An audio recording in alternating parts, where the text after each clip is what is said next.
Aleppo and lived there in the 4th century mostly. Eventually, when they had schisms in the church and persecution against each other, Maroon and his his community, they moved to these areas of Lebanon to seek refuge, and they were in a rebellion, let's say, and then they sought a safe place from everyone else. And the Maronite community started growing. Today they're in the millions, but they started growing out of this place, this hidden place. That's why almost 1,600 years later, this valley is still Maronite.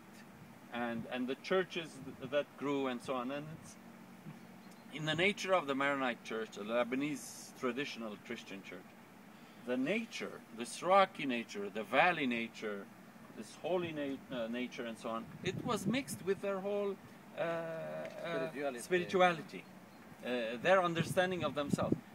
Whereas they were originally a Syriac church, they became their own nation almost.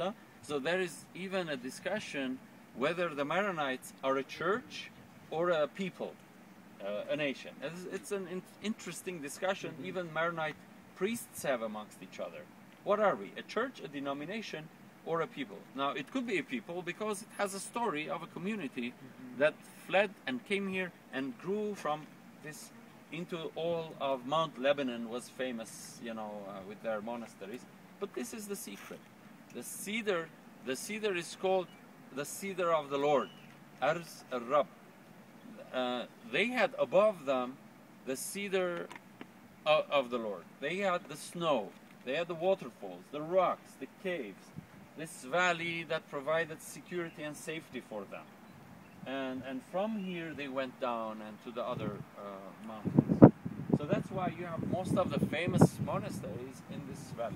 Again, I was telling them this is one of the UNESCO cultural sites. Yes.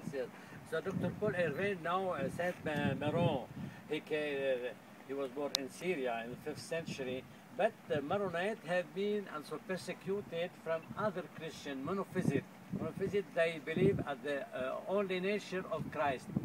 So they said, he is only God, not man. The others said, no, he is only man.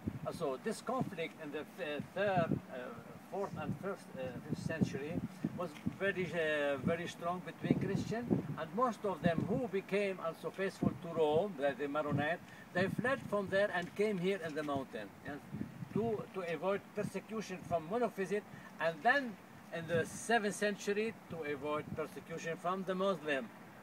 So they came here and lived between Maronite also and Muslim who were on the coast, Tripoli. You had in the middle the Orthodox. Community. And where the olives were.